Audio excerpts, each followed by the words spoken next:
महाकुंभ की यात्रा। साल 2025 का महाकुंभ मेला प्रयागराज में लगने वाला था।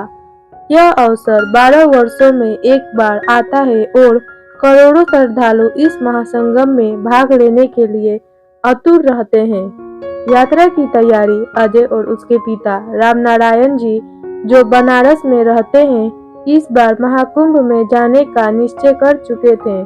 बचपन से ही अजय ने अपनी दादी से महाकुंभ के चमत्कारी किस्से सुने थे।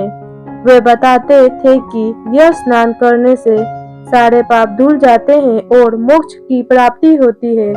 इसलिए इस बार अजय खुद इस पवित्र अनुभव को जीना चाहता था। यात्रा की तैयारियां शुरू हो गई।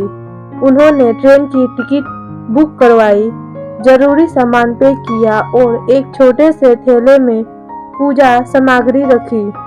अजय के मन में उत्साह था, लेकिन उसके पिता उसे बार बार सावधान करे रहे थे कि मेला बहुत बड़ा होगा और वहां रास्ता भटकने का खतरा रहेगा। रास्ते की कठिनाइयां। ट्रेन प्रयागराज पहुंची तो स्टेशन पर अपार भीड़ थी। श्रद्धालुओं का जनसैलाब हर दिशा में उमड़ा पड़ा था। अजय और उसके पिता जैसे तैसे स्टेशन से बाहर निकले और कुंभ मेले की ओर बढ़े। रास्ते में जगह जगह भजन कीर्तन हो रहे थे। नागा साधुओं की टोली अपनी परंपरागत वेशभूषा में दिख रही थी। बड़े बड़े आश्रमों में प्रवचन हो रहे थे। चारों ओर आस्था और भक्ति का माहौल था। मेला और संगम स्नान। संगम तट पर पहुंचने ही अजय की आंखें आश्चर्य से फैल गई। गंगा, यमुना और अदृश्य सरस्वती के संगम पर हजारों लोग स्नान कर रहे थे। हर कोई पवित्र जल में डुबकी लगाकर खुद को धन्य महसूस कर रहा था। अजय और उसके पिता ने भी स्नान करने का निश्चय किया। जैसे ही वे गंगा के शीतल जल में उतरे, अजय को एक अनोखी शक्ति का अनुभव हुआ। उसे ऐसा लगा मानो सारा तनाव और सारी चिंताएं बाहर चली गई हो। एक नई सीख। स्नान के बाद वे संत महात्माओं के प्रवचन सुनने लगे। एक संत ने कहा, सच्ची तीर्थ यात्रा केवल शरीर की नहीं बल्कि मन की श्रद्धालु भी होनी चाहिए।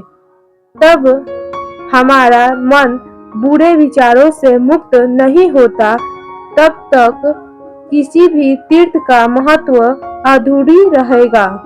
अजय को यह बात बहुत गहराई लगी।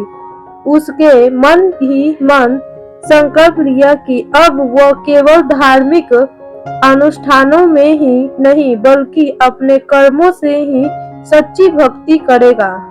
घर वापसी। कई दिनों तक मेला घूमने के बाद अजय और उसके पिता वापस घर लौटे, लेकिन इस यात्रा ने अजय को हमेशा के लिए बदल दिया। अब वह दूसरों की मदद करना, सच्चाई का पालन करना और जीवन में सकारात्मक सोच रखने की ओर अग्रसर हो गया। महाकुंभ मेला न सिर्फ एक धार्मिक आयोजन था बल्कि यह जीवन को नई दिशा देने वाली आध्यात्मिक यात्रा थी। अजय ने महसूस किया कि असली कुंभ मेला तन से नहीं बल्कि मन से होती है। समाप्त।